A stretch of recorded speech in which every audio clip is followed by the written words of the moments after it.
এই জান্নাত নামক বাড়ি থেকে তুমি রওনা দিয়েছো, কিন্তু আবার জান্নাতেই তোমাকে আসতে হবে। যদি তুমি আমার কামেল বান্দা হও, তুমি যদি কামেল আমার বান্দা হও, আবার ওভারটেক করে এই লং জিবিটি জার্নি করে আবার তোমার বাবার বাড়ি জান্নাতে এসে পৌঁছবে। এই জিনিসটা বোঝানোর জন্য আপনাদেরকে একটা উদাহরণ দেই। দুনিয়ার রেল যেমন একটা জংশন থেকে নির্দিষ্ট স্থান থেকে ছাড়ার পরে অটোমেটিকলি সর্বশেষ স্থানে পৌঁছে যায়। আল্লাহ তাআলা ডাক দিয়ে বলল, রে বান্দা, তোমাকে আমি জান্নাত থেকে রওনা দিয়েছি ঠিকই, জান্নাত থেকে লৌহে মাহফুজে, আবার এখান থেকে মায়ের পেটে, আবার মায়ের পেট থেকে দুনিয়ায়, দুনিয়া নামক তোমার স্টেশনের থেকে সেখানে একটু ব্রেক দিয়েছি, লং টাইম একটু ব্রেক দিয়েছি। এখানে তোমাকে পরীক্ষার জন্য পাঠানো হয়েছে। পরীক্ষার হলে পরীক্ষা দিয়ে সেখান থেকে আবার রওনা দাও। সেখান থেকে রওনা দিয়ে আবার একটা স্টেশনে যেখানে তোমাকে থামানো হবে, তার নাম হলো কবর। তার নাম কি বলেন? কথা বলবেন। তার নাম কি? বর্তমানে বাংলাদেশের যে সিচুয়েশন, যে পরিবেশ, যে পরিস্থিতি, এই সময় মুসলমানদের ঈমান হতে হবে তাজা, মুসলিমদের রক্ত হতে হবে টকবকে গরম, ঈমানের বলে বলিয়ান হয় মুসলিমদের যে কোনো হুঙ্কারে মুসলমানদেরকে রাস্তায় নেমে যেতে হবে। কথা বলুন ঠিক কিনা? এই সময় মুসলমানের ঈমান রয়েছে সেই ছোট্ট শিশির মতো। কার মতো? এই ছোট ঈমান দিয়ে কখনো আপনার জান্নাত ক্রয় করা সম্ভব নয় প্রিয় ভাইরা আমার। এই জন্য আপনাদেরকে বলতে চাই, আজকে কোনো বেশি সুর হবে না, কোনো কিছু হবে না, আপনাদেরকে কিছু দামি পয়েন্ট শিখাই দিয়ে যাব। শোনার জন্য রাজি আছেন তো ইনশাল্লাহ? সম্মানিত মুসলমান তৌহিদি ভাইরা আমার, পর্দার আড়ালের মা বোনরা যারা শুনতেছেন, শোনেন, ঈমানকে যদি তরুতাজা হিসেবে রাখতে পারেন, আপনার এই ঈমান আপনাকে জান্নাত পর্যন্ত পৌঁছায় দেবে। কথা বলুন ঠিক কিনা? আজকালকার সমাজের মুসলিম নরনারী এমনভাবে ঈমানকে হালকাভাবে নিচ্ছে, এই ঈমান দিয়ে কখনো জান্নাতে যাওয়া সম্ভব নয় প্রিয় ভাইরা। তাকে যদি বলা হয় তুমি জিহাদে চলো, জিহাদে যাইতে পারবে না। তাকে যদি বলা হয় তুমি কিছু না হলেও ইসলামের কথা বলো, ইসলামের কথাটাও মুসলিম কায়দা কৌশলে বলে। কথা বলুন ঠিক কিনা? আপনার সকলের স্থান থেকে যদি আপনি আল্লাহ এবং আল্লাহ রসুলের কথা বাহিরে যখনই কথার অ্যাটাক আসবে, আপনি যদি মুসলমানের জায়গা থেকে সেটার প্রতিবাদ করতে পারেন, এটাই আপনার জন্য ঈমানের একটা বিশাল বড় ভাইবা। কথা বলুন ঠিক কিনা? প্রিয় ভাইরা আমার, এই মুসলমান যদি এরকম ঈমান নিয়ে যদি চলতে পারে, আর মুসলমানের আল্লাহর বান্দিরা যদি ঈমানের উপর বলিয়ান হয়, যদি অটল থাকতে পারে, তাদের পেট থেকেই তো হবে বাইজিদ বোস্তামি। কথা বলুন ঠিক কিনা? তাদের পেট থেকেই হবে এইরকম কবি শেখ সাদী রহমতুল্লাহ আলাইহি। কথা বলুন ঠিক কিনা? তাদের পেট থেকেই হবে মিজানুর রহমান আজহারি। তাদের পেট থেকে হবে এরকম বাংলাদেশের সুনাম ধন্য যিনি কোরআনের পাখি দেলোয়ার সাইদি, আল্লামা দেলোয়ার সাইদি, যিনি আমাদেরকে চিরতরে বিদায় দিয়ে কবরে শুয়ে আছে। কথা বলুন ঠিক কিনা? সম্মানিত মা বোনেদেরকে বলতে চাই, আপনাদের পেটটা এমন একটা পেট, এখানে যদি আপনাকে নিজের ঈমানকে বিল্ড আপ করতে পারেন, আপনার যদি চরিত্রকে সুন্দর করতে পারেন, আমল দিয়ে যদি লাইফটা সাজাইতে পারেন, আপনার পেট থেকে এরকম দিনের বড় বড় দায়ী পৃথিবীতে আসবে। কথা বলুন ঠিক কিনা? যারা কোরআনের কথা বলবে,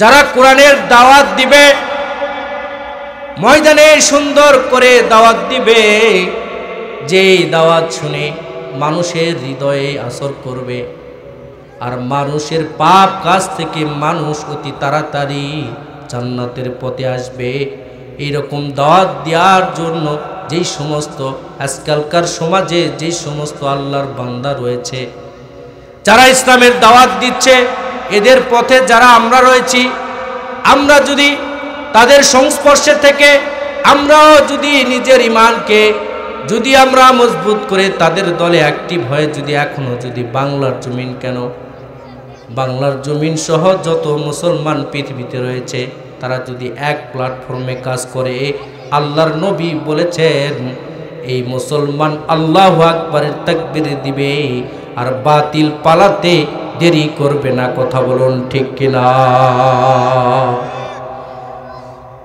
মুসলমানের ইমান দুর্বল, এই জন্য আল্লাহু আকবারের তাকবীর দিয়েও কাজ হয় না, ওয়াজ নসিহত দিয়ে কাজ হয় না, এবং মসজিদে মেম্বরে হুজুর কথা বলে এটা দিয়েও কাজ হয় না। কথা বলুন ঠিক কিনা? ইমান মজবুত করতে হবে, করার জন্য আমরা রাজি আছি তো ইনশাআল্লাহ? সম্মানিত হাজিরিন, আপনাদেরকে বলতে চাই, তাহলে আমরা ইমান আগে মজবুত করব। আজকের এই সুন্দর আয়োজন যারা করেছে তাদেরকে আমি ধন্যবাদ জানাই। খাগড়াবাসীর মধ্যে অনেক আল্লাহর বান্দাবান্দি ঘোরে, ইমানের মতন দৌলত নিয়ে ঘোরে, ইমানের দাবিদার হয়ে ঘোরে, কিন্তু তাদেরকে যদি নামাজ এবং কোরআনের দাওয়াত দেন, বলে এগুলো তোমার চাইতে আমি বেশি ভালো বুঝি, আমাকে বুঝতে এসো না, তুমি তোমার কাজ করো। কথা বলুন ঠিক কিনা? মুসলমান ভাইরা আমার, মুসলমান বন্ধুগণ, আল্লাহর প্রিয় বান্দা হইতে গেলে সর্বপ্রথম যেই জায়গাতে ভালোবাসতে হবে সেই জায়গাতেই ভালোবাসতে হবে। কথা বলুন ঠিক কিনা? সবার আগে মানুষদেরকে ভালোবাসতে হবে, মানুষদেরকে ইসলামের দাওয়াত দিতে হবে, মানুষদেরকে ইসলামের পথে নিয়ে আসতে হবে। কারণ মানুষগুলো, পৃথিবীর যত মাকলুক রয়েছে, 18,000 মাকলুকাত রয়েছে, এই মাকলুকাতের হিসাব কিন্তু আল্লাহ তাআলা পরে নিবে, কিন্তু এদের হিসাব আল্লাহ তাআলা মওকুফ করে দিতে পারে।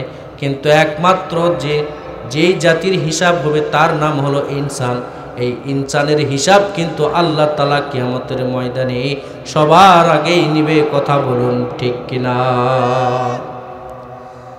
আল্লাহ তাআলা বন্ধুকে ডাক দে বলে, বন্ধু, বিশ্বনবীকে ডাক দে বলে, বন্ধু তোমার টেনশন নাই, তোমার প্রত্যেকটা তোমার উম্মতের আমলনামা আমি তোমার হাতে দিয়ে দিব, তোমার কোনো চিন্তা করতে হবে না। বিশ্বনবী বলতেছে ওই জায়গাতে আমার টেনশন। কোন জায়গাতে? ওই জায়গাতে আমার টেনশন। বিশ্বনবীর হাতে যখন আমলনামাটা দিয়ে দেওয়া হবে, বিশ্বনবী যখন দেখবে আমার উম্মত দুনিয়াতে যাওয়ার পরে সে ব্যবসা করেছিল, ছোট একটা কর্ম করেছিল, কিন্তু সে নামাজ পড়তে পারে নাই, 5 ওয়াক্ত নামাজ পড়তে পারে নাই, জুমার সালাত আদায় করতে পারে নাই, হজ আদায় করতে পারে নাই, যাকাত দিতে পারে নাই, আবার কি করে নাই, মানুষের সঙ্গে ভালো ব্যবহার করতে পারে নাই, ইসলামিকভাবে বিবি বাচ্চাকে লালিত পালিত করতে পারে নাই, আল্লাহর হুকুমের যত নিয়ম নীতি রয়েছে একটাও করতে পারে নাই। বান্দা শুধু মাঝে মাঝে ঈদের নামাজে শুধু ঈদগার ময়দানে যাইতো। এইরকম একটা উম্মতের লিস্ট যখন বিশ্বনবীর হাতে আসবে, বিশ্বনবী এরকম কান্না করতে করতে সিজদায় পড়ে যাবে, হায় রে উম্মত, তোমাকে দুনিয়াতে তোমাকে কি না দেয়া হয় নাই? আমার কি হাদিসের উপর কোনো তালিম তুমি হুজুরের মুখে শোনো নাই? আমার কি কোনো কোরআন হাদিস, আল্লাহর বাণী, আল্লাহর কোরআন এবং আমার হাদিসের বাণী কি তোমাকে কেউ বলে নাই? এগুলো শোনার পরেও উম্মত তুমি এত গাফেল ছিলা, দুনিয়াতে দুনিয়ার মহব্বতে এত পাগল হয়েছিলা, দুনিয়ার মহব্বত হৃদয়ের মধ্যে লালন করেছিলা, যার কারণে আমি বিশ্বনবী আজকে তোমাকে সুপারিশ করতে পারতেছি না। এরকম আফসোস নিয়ে যখন সিজদায় বিশ্বনবী পড়ে যাবে, আল্লাহ রব্বুল আলামিন বন্ধুকে বলবে, বন্ধু টেনশন করো না, ময়দানে যত তুমি তোমার উম্মতদেরকে সুপারিশ করবা, আমি আল্লাহ কথা দিলাম তোমার সেই সমস্ত উম্মতদেরকে আমি আল্লাহ জান্নাত দিয়ে দিব। চিল্লায় বলি সুবহানাল্লাহ। মুসলমান ভাইয়েরা আমার, খুব লক্ষ্য দিয়ে শুনি, গভীর মনোযোগ। আজকালকার মুসলমান নামে মুসলমান, এটা শুধু খালি মিষ্টি খাওয়া মুসলমান, মিষ্টির সুন্নত মানে, অন্য কোনো সুন্নত মানে না। কথা বলুন ঠিক কিনা? বিয়ে বাড়িতে অলিমা দেওয়ার আগে বলে যে হুজুর অলিমা খাওয়া সুন্নত। আমি বললাম যে যদি বিয়ে বাড়িতে অলিমা খাওয়াই শুধু সুন্নত হয়, বিয়ের আগে যেটা বক্স বাজাইছেন গায়ে হলুদে একদিন আগে, ওটা কি? কথা বলুন ঠিক কিনা? আপনি শুধু বিয়ে বাড়ির অলিমা খাওয়ার সুন্নতটা মেয়ের এবং ছেলের পালন করেন, আর বিয়ে বাড়ির যেগুলো ফরজিয়াত বিষয় আছে, যেগুলো হারাম বিষয় আছে, এগুলো তো মুসলমানের হৃদয়ে লাগে না। কথা বলুন ঠিক কিনা? মুসলমান খালি মিষ্টি খাওয়া সুন্নতে পাগল, বাকি সুন্নত আর নাই। মুসলমানের আরো বিশ্বনবীর কত বিউটিফুল বিউটিফুল সুন্নত রয়েছে মুসলমান জানেই না। বিশ্বনবীর একটা সুন্নত রয়েছে, সবচেয়ে ছোট একটা সুন্নতের আমলের কথা আপনাদেরকে বলতে চাই।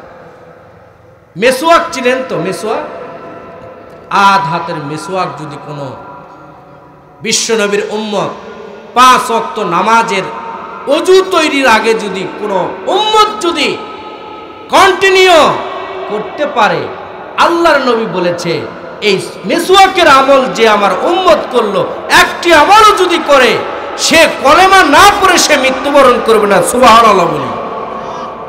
এত বড় একটা সুন্নতের আমল, এত ছোট আমল কেউ আমরা বড়ভাবে নিতে পারি না। আমরা শুধু মিষ্টি খাওয়ার সুন্নত বুঝি, আমরা শুধু অন্য অন্য সুন্নতগুলো বুঝি, কিন্তু যেগুলো আমাদেরকে নিষেধাজ্ঞা করা হয়েছে ইসলামে, যেগুলো আমাদেরকে নিষেধাজ্ঞা করা হয়েছে, এগুলো আমরা মানতে চাই না। প্রিয় ভাইরা, আপনাদেরকে বর্তমান বিষয়ে কথা বলবো বিধায় আমি একটা কোরআনের আয়াত পাঠ করেছি। বর্তমান সমাজের মানুষদের হৃদয় এত নষ্ট হয়ে গিয়েছে, মুসলমানের কথা বলতেছি, অন্য ধর্মের কথা আমি বলি নাই। আমাদেরকে এগুলো থেকে বাহির হয়ে আসতে হবে। প্রিয় ভাইরা, আপনারা বলতে পারেন হুজুর এত সমাজের কথা বলার জন্য তো আপনাকে বলা হয়নি। সমাজের মধ্যে যেগুলো কাজকর্ম আমাদের মধ্যে চলে, এগুলো থেকে যদি আমরা বাহির হইতে পারি, তাহলে না আমাদের সমাজ ইসলামী কায়দায় ডেভেলপ হবে। কথা বলুন ঠিক কিনা? মুসলমান ভাইরা আমার, মুসলমান বন্ধুগণ, আমাদের সবার আগে কল্পটাকে পরিষ্কার করতে হবে। এরপরে আমাদেরকে ইমানকে মজবুত করতে হবে। ইমান মজবুত করতে গেলে সবার আগে আমাদেরকে ইসলামে কোন জিনিসটা নিষেধ করেছে আর কোন জিনিসটা মানতে বলেছে, এগুলো জিনিস মানতে হবে। এগুলো যদি মানতে না পারি, আপনি আমি আল্লাহর কাছে কাল কিয়ামতের ময়দানে ধরা খেয়ে যাব। কথা বলুন ঠিক কিনা? আপনি আমি মুসলমান, আপনাদেরকে একটা কথা বলি, আপনি আমার আসল বাড়িটা কোথায় বলতে পারবেন? আসল বাড়িটা কোথায় বলতে পারবেন?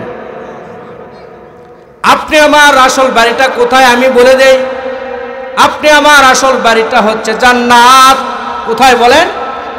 জান্নাত। এই জান্নাত নামক বাড়ি থেকে আপনি আমি রওনা দিয়েছি। আল্লাহ তাআলা জান্নাত থেকে সংক্ষেপে বোঝানোর জন্য বলতেছি, আল্লাহ তাআলা জান্নাত নামক বাড়ি থেকে আপনা আমাকে একে একে সিরিয়ালে, সেখান থেকে লহে মাহফুজে, সেখান থেকে আবার মায়ের পেটে, সেখান থেকে আল্লাহ তাআলা দুনিয়াতে আবার পাঠাই দিয়েছেন। আবার এখান থেকে এক জায়গায় আমরা ট্রান্সফার হব। আল্লাহ তাআলা বান্দাকে বোঝানোর জন্য বলতেছে, রে বান্দা তুমি শোনো, দুনিয়াতে যেমন আমরা ঢাকা যাওয়ার জন্য যদি সান্তাহার থেকে রেলে গমন করি, এই রেলটা একবারে রওনা দিয়ে ঢাকায় পৌঁছতে পারে না, ছোট ছোট জংশনে কিন্তু থেমে যায়। প্রিয় ভাইয়েরা আমার, কথা বলবল্লা, সান্তাহার থেকে রওনা দিয়েছেন, এখান থেকে দেখবেন কিছু দূর যাওয়ার পরে ছোট একটা জংশনে থেমে যে সেখানে যাত্রী উঠায়, আবার সেখানে নামায়। কথা বলুন ঠিক কিনা? আবার সেখান থেকে রওনা দিয়ে আবার সামনে একটু যাওয়ার পরে সেখানে থামায়, আবার সেখানে যাত্রী উঠায়, আবার নামায়। আল্লাহ তাআলা বান্দাকে ডাক দিয়ে বললেন, বান্দা তোমার আসল বাড়ি জান্নাত, আসল বাড়ি জান্নাত। এই জান্নাত নামক বাড়ি থেকে তুমি রওনা দিয়েছো, কিন্তু আবার জান্নাতেই তোমাকে আসতে হবে। যদি তুমি আমার কামেল বান্দা হও, তুমি যদি কামেল আমার বান্দা হও, আবার ওভারটেক করে এই লং জিবিটি জার্নি করে আবার তোমার বাবার বাড়ি জান্নাতে এসে পৌঁছবে। এই জিনিসটা বোঝানোর জন্য আপনাদেরকে একটা উদাহরণ দেই। দুনিয়ার রেল যেমন একটা জংশন থেকে নির্দিষ্ট স্থান থেকে ছাড়ার পরে অটোমেটিকলি সর্বশেষ স্থানে পৌঁছে যায়। আল্লাহ তাআলা ডাক দিয়ে বলল, রে বান্দা তোমাকে আমি জান্নাত থেকে রওনা দিয়েছি ঠিকই, জান্নাত থেকে লৌহে মাহফুজে, আবার এখান থেকে মায়ের পেটে, আবার মায়ের পেট থেকে দুনিয়ায়, দুনিয়া নামক তোমার স্টেশনের থেকে সেখানে একটু ব্রেক দিয়েছি, লং টাইম একটু ব্রেক দিয়েছি। এখানে তোমাকে পরীক্ষার জন্য পাঠানো হয়েছে। পরীক্ষার হলে পরীক্ষা দিয়ে সেখান থেকে আবার রওনা দাও। সেখান থেকে রওনা দিয়ে আবার একটা স্টেশনে যেখানে তোমাকে থামানো হবে তার নাম হলো কবর। তার নাম কি বলেন, কথা বলবেন, তার নাম কি? অনেক মানুষ বলেই ফেলে দেয় দুনিয়া জিন্দিগি আর থাকতে মন চায় না, কবরে গেলেই শান্তি, আর দুনিয়াতে থাকার আমার ইচ্ছা নাই। কবরে গেলেই মনে হয় শেষ ঠিকানা, ওটাই তার শেষ ঠিকানা, হয় আযাব হবে না গজব হবে, কবরে শেষ। এরকম কথা বলে কি বলে না? আল্লাহ তাআলা ডাক দিয়ে বলে, রে বান্দা, কবর তোমার ঠিকানা নয়, কবর তোমার ওটা বাবার বাড়ি নয়, কবরটা হচ্ছে দ্বিতীয় আরেকটা স্টেশন। কথা বলেন ঠিক কিনা? আল্লাহ তাআলা কবরের নামক ওই রেল স্টেশনে আপনাকে আবার সর্বনিম্ন 40,000 বছর আপনাকে ওয়েটিংয়ে রাখবে। কথা বলেন ঠিক কিনা? সেখান থেকে ওই স্টেশন থেকে আপনার আবার রেলটা গমন হবে, আবার সেখান থেকে উঠানোর পরে হাসরের ময়দানে আবার 40,000 বছর, সেখানে হিসাব নিকাশ চলবে আবার 30,000 বছর।